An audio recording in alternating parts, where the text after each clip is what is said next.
তথাকথিত সমাজের কলঙ্ক মুছতে বীর পুরুষ ব্যক্তিটি লাঠিপেটা করে অর্ধমৃত করেছে মেয়েটিকে। সে কি জানে কেন এই মেয়েটি এই কাজে এলো, কেন তাকে এই পেশা বেছে নিতে হয়েছে? রিনা, সুলতানা, নীলুফা, রানী, শরীফা, বকুল এরকম হাজারো নারী এই পেশায় জড়িত। জীবনে প্রতারিত হয়ে বাধ্য হয়ে এই পেশায় এসেছে। অনেক বাসাবাড়ি তো মনে করেন যে মানুষ বাসাবাড়ির মানুষও ভালো না। আমার বয়স যখন 12 বছর তখন আমি সেক্স ওয়ার্কার। যে আমার এখানে বিক্রি করছে সে পেজায় নাই, অন্য লোক দিয়ে 7-8 মাস ঘর সংসার করছি। করার পরে ঘরোয়াভাবে একটা অশান্তি তৈরি হয়েছে। তখন আমি ইচ্ছা করে আমি স্বেচ্ছায় আমি ওই কাজে আসছি। এখন যেরকম কবরস্থান আছে তখন তো কবরস্থান ছিল না। তখন হলো মেয়েদেরকে মরে গেলে আমার নৌকাতি করে আর কিছু মেয়ে মিলে ওই মেয়েকে পায়ের সাথে দড়ি দিয়ে ইট দিয়ে তাকে ফালাই দেওয়া হইতো। আমরা যখন বিক্রি হয়ে আসতাম তখন পুলিশের কাছে আগে নিত। পুলিশ কিন্তু আমাদের সেভ করতে পারতো, পুলিশ আমাদের সেভ করে নাই। নারীর যৌনতা কিন্তু নিয়ন্ত্রিত হয় সমাজ দ্বারা। 1990 সালে ভায়োলেন্স ইন আরবান স্লামস নামে একটি গবেষণা কাজের মধ্য দিয়ে নারীপক্ষের সঙ্গে কান্দপট্টি যৌনকর্মীদের সম্পর্ক স্থাপিত হয়। এরপর থেকেই নারীপক্ষ তাদের বিভিন্ন আন্দোলনে সংহতি জানিয়েছে। নারী আন্দোলনের ইতিহাসে একটি বড় অধ্যায় এটা। 1991 সালে কান্দপট্টি এবং টানবাজার উচ্ছেদের হুমকিকে কেন্দ্র করে তাদের বিভিন্ন আন্দোলনের সাথে নারীপক্ষ সংহতি প্রকাশ করে। একটা প্রেস কনফারেন্স এর খবর আসলো। প্রেস কনফারেন্স রীতা আক্তার বলে একজন দিচ্ছেন, যিনি নিজে যৌনকর্মী এবং টানবাজারের বাসিন্দা। সেই সংবাদ সম্মেলনে তারা যে ঘোষণা পাঠ করেছিল সেখানে কিন্তু পরিষ্কারভাবে যে একটা বাক্য ছিল, আমাদের দাবি যে আমরা যেখানে আছি সেখানে থাকার আমাদের পুরোপুরি অধিকার আছে, কারণ আমরা নারী, আমরা এই দেশের নাগরিক, আমরা জীবিকা অর্জন করে। যে আমার আর ওর মধ্যে আসলে তেমন কোনো পার্থক্য পায়, একটা সংগতির ভিত্তি পরিষ্কার হয়ে গেল আমাদের কাছে, যে আজকে তাদের বিপদে আমাদের তাদের পাশে দাঁড়াতে। ওই বছরই প্রথম 8ই মার্চ আন্তর্জাতিক নারী দিবসে যৌনকর্মীদের যুক্ত করা হয়। এর মাধ্যমে যৌনকর্মীরা প্রথম মূলধারার নারী আন্দোলনের সাথে যুক্ত হয়। দেখলাম যে নারীর শরীরকে কেন্দ্র করে অনেক রকমের রাজনীতি হয়। 1997 সালে একটি সংঘবদ্ধ চক্র ঢাকা শহরের প্রাণকেন্দ্র ইংলিশ রোডে অবস্থিত যৌনকর্মীদের আবাসস্থল কান্দপট্টি উচ্ছেদ করে। সেই সময় তাদের বিভিন্ন আন্দোলনের সাথে নারীপক্ষ সংহতি প্রকাশ করে। যে আমার পিছনে যেই বিল্ডিংটা দেখতেছেন জায়গাটা, আমরা ওইখানেই থাকতাম। এখন তারা বিল্ডিং টিল্ডিং তুইলা অনেক কিছু কইরা ফেলাইছে। এখানে 2000 মতন আমরা ছিলাম। এর আগে কিন্তু আমরা তো কাছের থেকে তাদের দেখি নাই, সেই কারণে ওইটার থেকে আমরা প্রথম অনুভব করলাম যে এই যে নারীর বিষয়টা, নারীর অধিকারের বিষয়টা, সেটার মধ্যে এই একটা অংশ আছে যারা একটু ভিন্নতা দাবি করে, যাদের অধিকার রক্ষার জন্য একটু ভিন্ন একটা আঙ্গিক লাগে। এর মধ্যে এই সংগঠন তৈরি করতে তো আসলে একজনকে ধরে রাখতে হয় যৌনকর্মীদের মধ্যে। তো মমতাজকে আমরা চিহ্নিত করলাম যে এই মানুষটা পুরো আন্দোলনকে একটি নেতৃত্ব দিতে পারবে, কিন্তু তার তো কিছু সাপোর্ট দরকার। তখন আমরা 3000 টাকা করে মাসে বৃত্তি দিলাম মমতাজকে। মানে সেতুতে খুবই সফল হয়েছিল। কেন মমতাজ কিন্তু মানে এক জন্মগত নেতৃত্বের গুণাবলী নিয়ে কেউ কেউ জন্মায় না, মমতাজ ছিল সেরকম হয়েছিল। কেয়ারে একটা মিটিং আসছিল, আয়সা কেয়ারের আমাদের কাছে সবার কাছে বললো, বোন তোমরা রাস্তায়, মমতাজ আজকে লাগে, তোমরা যৌনকর্মী আমরাও যৌনকর্মী, তোমরা রাস্তার আমরা বোথেলের, আমাকে এই আমাকে থাকার জায়গা উচ্ছেদ করে দিছে। ও মমতাজকে এখনো আমরা একে সফল নেত্রী হিসেবে মনে রাখি এবং প্রতি বছর তাকে স্মরণ করি আমরা তার মৃত্যু দিবসে। উপরোক্ত ঘটনার 2 বছর পর 1999 সালে যৌনকর্মীদের শত শত বছরের আবাসস্থল টানবাজার ও নিমতলী থেকে তাদের জোরপূর্বক উচ্ছেদ করে। এই উচ্ছেদের প্রেক্ষিতে নারীপক্ষের নেতৃত্বে 86টি নারী অধিকার সংগঠন, মানবাধিকার সংগঠন, যৌনকর্মী সংগঠন এবং সাংস্কৃতিক সংগঠন প্রতিবাদে মিলিত হয়ে যৌনকর্মীদের মানবাধিকার রক্ষার দাবিতে সংহতি নামে একটি মোর্চা তৈরি করে, যা যৌনকর্মীদের মানবাধিকার রক্ষায় গুরুত্বপূর্ণ ভূমিকা রেখেছিল। নারী পক্ষে আসার সাথে সাথে কিন্তু নাসরিন আপা এবং নাসরিন মা বসেছিলেন। তখন বললাম যে এরকম আপা কিছু করার দরকার, কী করা যায়। ওনারা ভাবতেছেন কিন্তু কিছু করতে পারতেছেন। তাই তাই তাহলে আসো একটু বসে কী করা যায়, কালকে আমরা একটা ইমার্জেন্সি মিটিং দিই যে এটার আন্দোলন গড়ে তোলার দরকার। এই সংহতি তৎকালীন নেতৃবৃন্দের ভিতরে ছিলেন শিরিন হক, মাহবুব মাহমুদ লিনা, খন্দকার রেবেকা সানিয়াত, বাংলাদেশ মানবাধিকার সাংবাদিক ফোরাম BMSF-এর সভাপতি এনামুল কবির রূপম এবং আমি নিজে।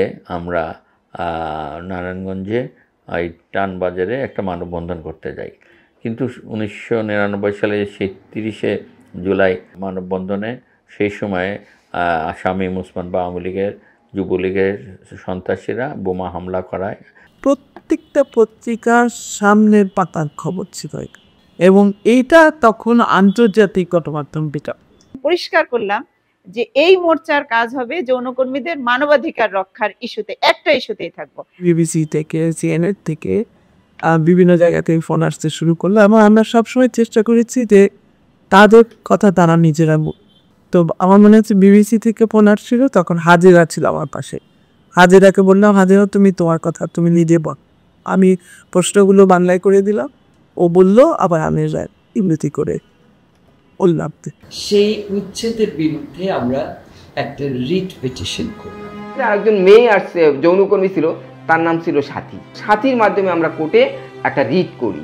বাংলাদেশ মানবাধিকার সাংবাদিক ফোরাম, নারী পক্ষ, মহিলা আইনজীবী সমিতি, আইন সালিশ কেন্দ্র, আমরা বেশ কয়েকজন আইনজীবীর কাছে গেছিলাম যে মামলাটা তারা হাতে নেবে কিনা। কেউ নিতে চায় না। সিগমার কাছে গেলাম, সিগমা বার্ক এবং সিগমা আমাদের পাশে দাঁড়াবে। হাইকোর্টের রায় হলো একটা যুগান্তকারী রায়, তার আবাসস্থল থেকে উচ্ছেদ করা যাবে না, এটা বেআইনি। এই রায়টা কিন্তু এখনো আমরা ব্যবহার করি। বিভিন্ন যখন উচ্ছেদ হতে চায় তখন ওই রায়টা নিয়ে ডিসি সাহেবের কাছে যাওয়া হয়, কোর্টে যাওয়া হয়, তখন এটা বন্ধ করা হয়। সংহতির পক্ষে নারী পক্ষ সহ 5টি সংগঠনের উচ্চতর আদালতে রিট আবেদন। রিট আবেদন পরবর্তী 14 মার্চ 2000 মহামান্য হাইকোর্ট বিভাগের রায়ে বলা হয়, পেশা হিসাবে যৌনকর্ম অবৈধ নয়, যৌনকর্মীদের মানবাধিকার নিশ্চিত করা এবং তাদের আবাসস্থল থেকে জোরপূর্বক উচ্ছেদ করা যাবে না মর্মে নির্দেশ দেন। 1991 সালে প্রথম 8 মার্চ আন্তর্জাতিক নারী দিবসে যৌনকর্মীদের যুক্ত করা হয়। এর মাধ্যমে তারা প্রথম মূলধারার নারী আন্দোলনের সাথে যুক্ত হয়। 1997 সালে কান্দুপট্টি উচ্ছেদকৃত যৌনকর্মীদের নিয়ে উল্কা নারী সংঘ নামে যৌনকর্মীদের সংগঠন তৈরিতে সহযোগিতা করা সহ নেত্রী মমতাজ বেগমকে আন্দোলন চালিয়ে যাওয়ার জন্য মাসিক ভাতা প্রদান, যৌনকর্মীদের পক্ষে গণমাধ্যমকে সংবেদনশীল করা সহ জনমত তৈরিতে গুরুত্বপূর্ণ ভূমিকা রাখা, পতিতা শব্দের পরিবর্তে যৌনকর্মী শব্দ ব্যবহার, বিভিন্ন যৌনপল্লী উচ্ছেদের প্রতিবাদে সরব অবস্থান, যৌনকর্মীদের নিজস্ব সংগঠন তৈরিতে সহায়তা করা, নারী অধিকার, মানবাধিকার ও যৌনকর্মীদের লড়াই বিষয়ক ফিরে দেখা বই প্রকাশনা, বিষয়টির গুরুত্ব, গণসচেতনতা বৃদ্ধি, সমাজের বিভিন্ন শ্রেণী পেশার মানুষের দৃষ্টি আকর্ষণ করতে সর্বোপরি মানবাধিকার লঙ্ঘনের বিরুদ্ধে বিভিন্ন ব্যানার, পোস্টার সহ অবস্থান কর্মসূচির মাধ্যমে জনমত তৈরিতে গুরুত্বপূর্ণ ভূমিকা রাখা। নারীপক্ষ দীর্ঘদিন যাবৎ নারী অধিকার এবং যৌনকর্মীদের মূলধারার নারী আন্দোলনে নিয়ে আসার জন্য কাজ করে যাচ্ছে। তারই সূত্র ধরে দক্ষিণ এশীয় যৌনকর্মী এবং মিত্রজন sex workers and allied South Asia সোয়াসা যৌনকর্মীদের নিয়ে নারীপক্ষের সাথে যৌথভাবে কাজ করার প্রস্তাব করে। নারীপক্ষ উক্ত প্রস্তাবের সুযুক্তি নেয় যৌনকর্মী আন্দোলনকে শক্তিশালী করার জন্য। অর্থাৎ 1999 সালে তৈরিকৃত যৌনকর্মীদের মানবাধিকার রক্ষার দাবিতে মোর্চা সংহতিকে দীর্ঘ 19 বছর পর পুনরুজ্জীবিত ও আন্দোলনমুখী করতে মে 2022 থেকে তান্ত্রিক নারীর অধিকার আন্দোলন শক্তিশালীকরণ নামে একটি প্রকল্প বাস্তবায়ন করছে। প্রকল্পটি মূলত 3টি বড় দাগে কাজ করছে: সংহতিকে পুনরুজ্জীবিত আন্দোলনমুখী করা, সংশ্লিষ্ট ইস্যুতে নীতি নির্ধারণী পর্যায়ে দিন দরবার করা, যৌনকর্মী সংগঠনগুলোকে শক্তিশালী করা। বর্তমানে এখন আমাদের হচ্ছে 57টা সংগঠন পুলিশ সক্রিয়ভাবে আছে এবং সংহতির একটা নির্বাহী পরিষদ হয়েছে 9 সদস্য বিশিষ্ট। নীতিমালায় যেটা যে আমরা সংহতি কখনো প্রকল্প নির্ভর হবে না, সংহতি একটা লুজ ফোরাম হিসেবে কাজ করবে এবং সংহতির কাজ হচ্ছে উপর থেকে নীতি নির্ধারণের জায়গায়। এবং আমাদের উল্লেখযোগ্য বেশ কিছু অর্জন আমরা যদি বলি, সংহতির 9 সদস্য বিশিষ্ট নির্বাহী পরিষদ গঠন করা হয়েছে। সংহতি পুনরায় সরব হওয়াতে যৌনকর্মীরা অনেক বেশি স্বস্তি বোধ করছে এবং আন্দোলন বেগবান করতে সাহস পাচ্ছে। সরকারি এবং বেসরকারি বিভিন্ন উন্নয়নমূলক কার্যক্রমে যৌনকর্মীদের যুক্ত করা হচ্ছে, ফলে তারা নিজেদের দাবি দাওয়া নিয়ে স্থানীয় প্রশাসনের কাছে যেতে সক্ষম হচ্ছে। যৌনকর্মীদের আবাসস্থলের নিরাপত্তা বিধানসহ স্থানীয় পর্যায়ে সেকটিনের সুবিধা নিশ্চিত করার উদ্দেশ্যে বর্তমানে টিকে থাকা 11টি যৌনপল্লী সংশ্লিষ্ট জেলা প্রশাসক ও পুলিশ সুপারকে চিঠি দেওয়ার প্রক্রিয়া চলমান রয়েছে। সংহতির আন্দোলনের সময়কার সবচেয়ে বড় মিত্র গণমাধ্যমের প্রতিনিধিদের সাথে পুনরায় যুক্ততা তৈরি হয়েছে। গণমাধ্যমের প্রতিনিধিদের সার্বিক সহযোগিতায় যৌনকর্মীদের নিয়ে সংবেদনশীল প্রতিবেদন এবং লেখালেখির বিষয়ে একটি নির্দেশিকা তৈরি হয়েছে। বৈষম্য বিরোধী শিক্ষার্থীদের আন্দোলন ও গণ অভ্যুত্থান পরবর্তী যৌনকর্মীদের আর্থিক অবস্থার চিত্র এবং সার্বিকভাবে তাদের জন্য করণীয় লিখিত প্রস্তাবনা সহ মাননীয় সমাজ কল্যাণ মন্ত্রণালয়ের উপদেষ্টার সাথে সংহতির প্রতিনিধি দলের সাক্ষাৎ, যার ফলস্বরূপ সংহতিকে উক্ত মন্ত্রণালয় থেকে 2094 জন যৌনকর্মীকে জনপ্রতি এককালীন 10,000 টাকা করে সর্বমোট 2,09,40,000 টাকার চেক প্রদান, যা নারী আন্দোলনের জন্য একটি যুগান্তকারী পদক্ষেপ। সরকারি চেক প্রাপ্তি সাপেক্ষে যৌনকর্মীরা নিজ নামে ব্যাংক হিসাব খুলেছে। ডিসেম্বর 2024-এ পটুয়াখালী যৌনপল্লী উচ্ছেদের হুমকির প্রতিবাদে সমাজ কল্যাণ, নারী ও শিশু বিষয়ক মন্ত্রণালয় এবং নারী বিষয় সংস্কার কমিশন প্রধানকে সংশ্লিষ্ট বিষয়ে পদক্ষেপ নেওয়ার অনুরোধ জানিয়ে চিঠি দেওয়া হয়, যার অনুলিপি সংশ্লিষ্ট জেলা প্রশাসনকে দেওয়া হয়। ফলাফলস্বরূপ উচ্ছেদ স্থগিত হয়েছে। নারী বিষয়ক সংস্কার কমিশন তৈরির পর যৌনকর্মী ইস্যুতে অগ্রাধিকার ভিত্তিতে করণীয় প্রস্তাবনা দেয়া, নারী বিষয়ক সংস্কার কমিশনের প্রতিবেদনে যৌনকর্মীদের কাজের স্বীকৃতির বিষয়টি অন্তর্ভুক্তকরণ এবং শ্রম সংস্কার কমিশনের প্রতিবেদনেও বিষয়টি যুক্ত হয়েছে, যা যৌনকর্মীদের পেশার স্বীকৃতির প্রাথমিক ধাপ হিসেবে সরকারি দলিলে লিপিবদ্ধ করা সম্ভব হয়েছে। পেশার স্বীকৃতির পক্ষে প্রয়োজনীয়তা উল্লেখ সহ গণমাধ্যমে তুলে ধরা সম্ভব হয়েছে। নারী শ্রমিক অধিকার কর্মীরা যৌনকর্মীদের পেশার স্বীকৃতির বিষয়টিকে অধিকারের দৃষ্টিভঙ্গি থেকে দেখা শুরু করেছে। যৌনকর্মের সাথে সংশ্লিষ্ট ব্যক্তিদের সঙ্গে সহিংসতার সম্পর্ক বিষয়ক জাতিসংঘের মানবাধিকার কাউন্সিলের 56তম অধিবেশনের জন্য দেশভিত্তিক ও আঞ্চলিক তৈরিকৃত প্রতিবেদন মানবাধিকার কাউন্সিলে পাঠানো হয়েছে। বারিশান্তায় 1 জন এবং টাঙ্গাইল যৌনপল্লীতে 2 জন বীরাঙ্গনা সহ মোট 3 জনকে নারীপক্ষর 71-এ যে নারীদের ভুলেছি কর্মসূচির আওতায় মাসিক আর্থিক সহায়তার তালিকায় যুক্ত করা হয়েছে। আমাদের কাজের যে একটা স্বীকৃতি পাওয়ার কথা, অধিকার পাওয়ার কথা, 8-10টা কাজের মতন আমরা ওইটা কাজ করে খাই।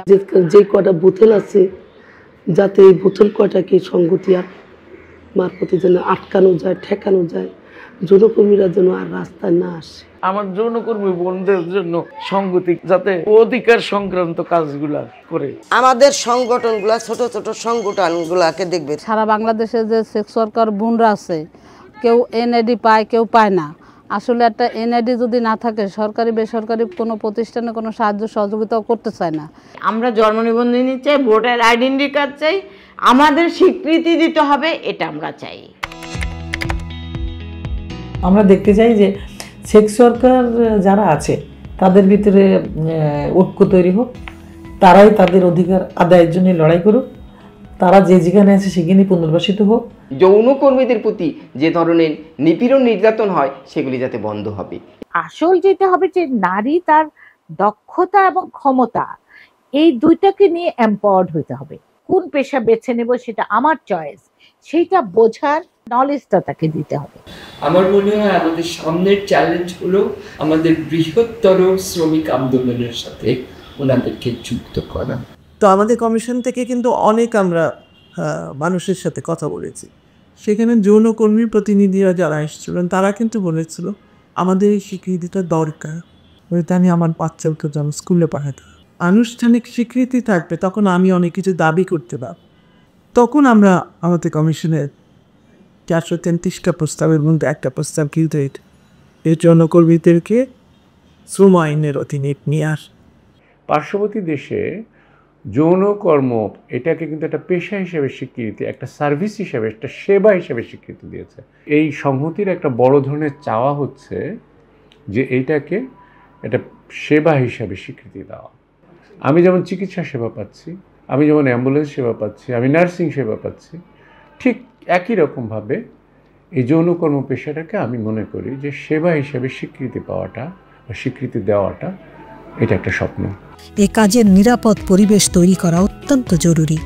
এছাড়াও যে সকল যৌনকর্মী এই পেশার বাইরে অন্য কোনো পেশা বেছে নিতে চায়, সেই জন্য তাদেরকে দক্ষ করা এবং সেই সুযোগ সুবিধা তৈরির ব্যবস্থা রাখতে হবে। যৌনকর্মী নারীকে মানুষ ও নাগরিক হিসাবে সম্মান করুন।